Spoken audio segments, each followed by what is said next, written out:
Rodriguez stared at her with something approaching admiration for her sheer audacity. "Ma'am, you just destroyed government property while interfering with emergency services. That's multiple felonies." "Felonies?" Karen's laugh bordered on manic. "I was protecting community assets from unauthorized vehicle encroachment. Any court will see I was acting within my authority as HOA president." She pulled out her phone, water droplets flying from its cracked screen as she jabbed at the emergency contacts. "I'm calling my lawyer, the mayor, and Channel 7 News. This is a clear case of government overreach." But as Karen scrolled through her contacts, she noticed something that made her blood run cold. The video. Mrs. Chen wasn't just filming anymore. She was live streaming. The viewer count was climbing. 847, 1,203, 2,891. "Turn that off." Karen shrieked, lunging toward Mrs. Chen, but her waterlogged sandals betrayed her again. She skidded sideways, arms windmilling, and crashed into the pool maintenance cart. Chlorine tablets scattered across the deck like oversized pills, hissing as they hit the wet concrete. The chemical smell was immediate and overwhelming. Several neighbors began coughing and backing away, but Karen seemed oblivious to everything except the phones pointed in her direction. "This is slander, defamation. I'll sue every one of you." She scrambled to her feet again, her white pants now stained with chlorine and sporting a 3-inch tear along one seam. "I know my rights." Dr. Kim approached cautiously, her medical training overriding her disgust with Karen's behavior. "Karen, you're bleeding. And those chemical fumes. Don't you dare diagnose me." Karen whirled around, her eyes wild. "You people think you can just waltz in here and ignore our community standards because you have fancy degrees. Well, I've got news for you." She was cut off by the sound of sirens in the distance. Multiple sirens, growing closer. Rodriguez nodded grimly as he secured Mrs. Henderson in the ambulance. Backup ambulance, fire department for the chemical spill, and police for the property damage and obstruction charges. Karen's face went pale beneath her flushed anger. "You called the police on me. I'm the victim here." "Ma'am, you attacked an emergency vehicle and created a hazardous situation," Rodriguez said, helping his partner navigate around the scattered coloring tablets. "And you did it all on camera." As if summoned by his words, more neighbors appeared with phones, drawn by the chemical smell and the sound of approaching sirens. The live stream viewer count hit 12,000. Karen looked around at the faces surrounding her. Neighbors she'd issued citations to for unauthorized garden decorations. Residents she'd fined for parking violations. Homeowners she'd reported for unapproved exterior paint colors. The expressions ranged from disgust to pity, but there wasn't an ounce of support among them. For the first time in her 17-year HOA career, Karen Whitfield felt truly alone. "You don't understand," she said, her voice suddenly small and desperate. "I was just trying to maintain our standards, our property values, everything I've worked for." Tom Peterson stepped forward, and for a moment Karen thought he might defend her. Instead, he held out his hand. "I'll need your HOA keys and access cards, Karen. The board will be meeting tonight for an emergency vote. You can't remove me. I was elected." "You can be unelected," Tom said quietly, "especially after this." The sirens were deafening now, red and blue lights flashing through the morning shadows as emergency vehicles flooded the community parking lot. Karen watched through the fence as news vans began arriving, their satellite dishes extending like mechanical flowers reaching for the sun. She looked down at her ruined clothes, her scraped elbow, the chemical burns on her hands from the scattered chlorine. Then she looked up at the phone still recording her every move, broadcasting her meltdown to thousands of strangers who would judge her, mock her, turn her into another viral villain. But deep in her chest, beneath the humiliation and rage, something else stirred, a dark satisfaction that she couldn't quite suppress. After all, everyone was finally paying attention to the HOA rules.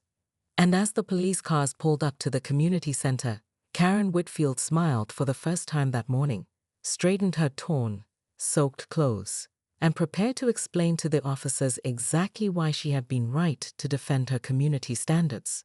even if it meant going down with the ship she had captained for so long. The only question now was whether Mrs. Henderson would survive to see Karen's final vindication or final downfall. Karen Whitfield stood ankle-deep in the Willowbrook community pool, her white linen pants darkening with chlorinated water, screaming at a paramedic who was trying to resuscitate Mrs. Henderson. "You can't park that ambulance there. It's blocking my designated visitor spot," she shrieked, waving her laminated HOA handbook like a battle flag. The paramedic looked up from the unconscious elderly woman sprawled on the pool deck. "Ma'am, this is a medical emergency. I don't care if it's the apocalypse." Karen splashed toward the pool's edge, her perfectly coiffed blonde hair now wild with humidity and rage. "Rules are rules. That ambulance moves now, or I'm calling a tow truck." What had started as Karen's routine morning patrol of the community, clipboard in hand, measuring lawn heights and checking for unauthorized garden gnomes, had taken a catastrophic turn when she'd spotted Mrs. Henderson floating face down in the pool. But instead of helping, Karen's first instinct had been to photograph the scene for her incident report, muttering about unsupervised swimming violations, even as other residents jumped in to pull the woman out. Now, as the second paramedic emerged from the ambulance with a stretcher, Karen's eyes blazed with righteous fury. The vehicle's rear bumper was indeed 3 inches into her precious visitor parking space, the same space she'd fought the HOA board for 6 months to get approved, complete with a custom sign that read "Reserved for K. Whitfield guests only." "Move it, or I move it for you," she threatened, grabbing a pool skimmer net like a lance. The paramedic's partner, a burly man named Rodriguez, straightened up from checking Mrs. Henderson's vitals. "Lady, we're trying to save someone's life here. Can you please just—" "Don't lady me. I am the duly elected president of the Willowbrook HOA, and I have authority over every inch of this property." Karen's voice reached a pitch that made nearby windows vibrate. "That ambulance is in violation of Section 4.7b of our parking regulations." The growing crowd of neighbors watched in horrified fascination as Karen stomped toward the ambulance, her designer sandals squelching with each step. Tom Peterson, the HOA treasurer, tried to intercede. "Karen, maybe we should focus on Mrs. Henderson right now." "Shut up, Tom. This is exactly the kind of permissive attitude that's destroying our property values." She whirled around, her face flushed crimson. "First it's ambulances parking wherever they want. Next it'll be pizza delivery trucks camping out in the guest spots all night." The paramedics exchanged bewildered glances as they prepared to lift Mrs. Henderson onto the stretcher. The woman was breathing but unconscious, her gray hair plastered to her skull, pool water still dripping from her floral swimsuit. "I'm giving you 30 seconds to move that vehicle, or I'm taking matters into my own hands," Karen announced, checking her waterproof fitness watch with theatrical precision. Rodriguez tried one more time. "Ma'am, we'll be gone in 5 minutes." "Time's up," Karen declared, marching toward the ambulance with the pool skimmer raised like a medieval weapon.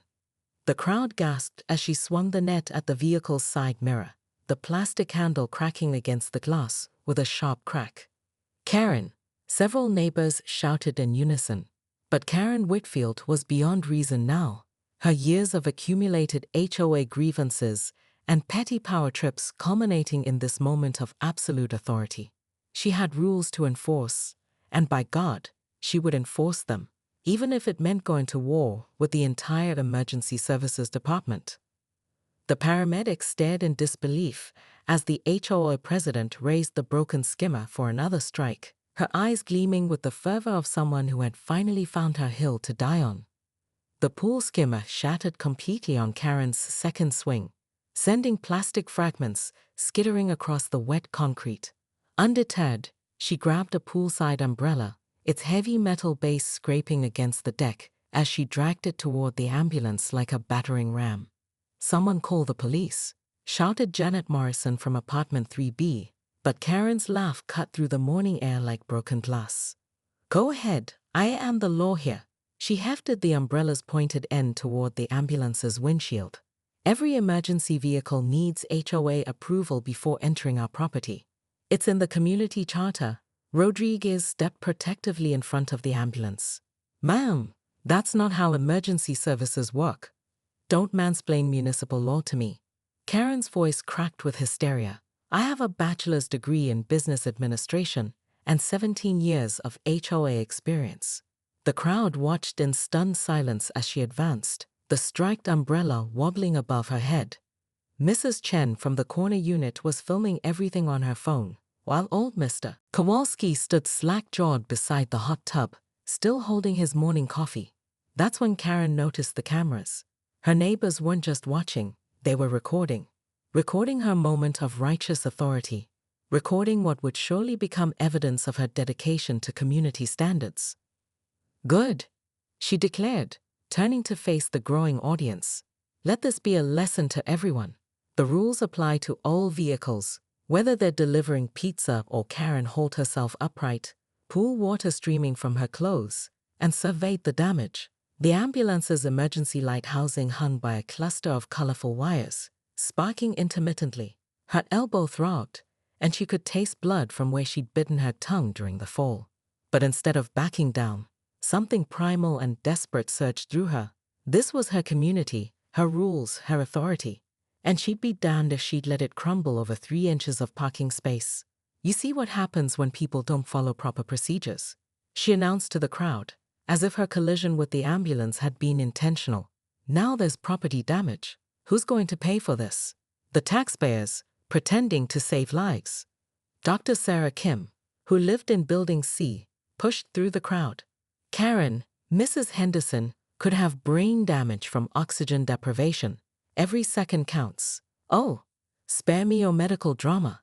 Karen scoffed, though something flickered behind her eyes, a moment of uncertainty that she quickly smothered. Mrs. Henderson shouldn't have been swimming alone anyway. Section 2.3 clearly states that pool use before 8 a.m. requires a buddy system. The paramedics had managed to get Mrs. Henderson onto the stretcher despite Karen's interference, but now they faced a new problem.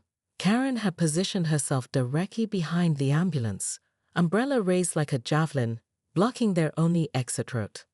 Move aside, ma'am, Rodriguez said, his patience finally wearing thin. We need to get this woman to a hospital. Move the ambulance first. Karen planted her feet wider, the umbrella's metal tip glinting in the morning sun. 3 inches. That's all I'm asking for. 3 measly inches. Tom Peterson tried a different approach. Karen, what if we called an emergency board meeting? We could vote on a temporary medical exemption. The rules don't have exemptions, Tom. That's what makes them rules. Spittle flew from Karen's lips as she gestured wildly. You give an inch, they take a mile. Next thing you know, we'll have fire trucks parked in the flower beds and helicopters landing on the tennis courts. But even as the words left her mouth, Karen felt something cold settling in her stomach. Mrs. Henderson looked so pale on that stretcher, so small and fragile. For just a moment, Karen remembered finding her own mother after her stroke, how precious every second had been. No, she said aloud, shaking her head violently. I won't be manipulated by emotional blackmail. The community elected me to enforce these standards, and that's exactly what I'm going to do. She raised the umbrella higher, its shadow falling across the ambulance's rear doors like a threat. The paramedics looked at each other, then at the crowd, clearly calculating whether they could physically move this woman without making things worse. That's when Karen made her fatal error. Drunk on adrenaline and the intoxicating power of being absolutely, completely right, she took another step forward and slipped on a patch of pool water she hadn't noticed.